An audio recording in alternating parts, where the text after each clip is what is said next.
So yan guys, happy Sunday. Mahuhulaan nyo ba kung ano yung mga lulutuin ko ngayong araw? So, para mamayang tanghalian, magluluto tayo ng hihon kanton. At para mamayang gabi, cabbage soup. At para bukas, lulutuin na natin yung pork curry na mayroong sitaw at patatas, carrot. Ayan.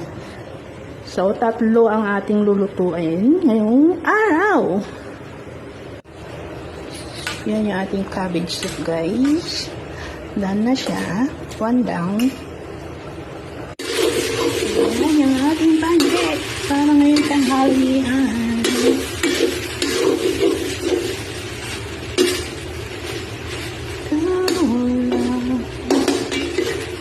Sa simula.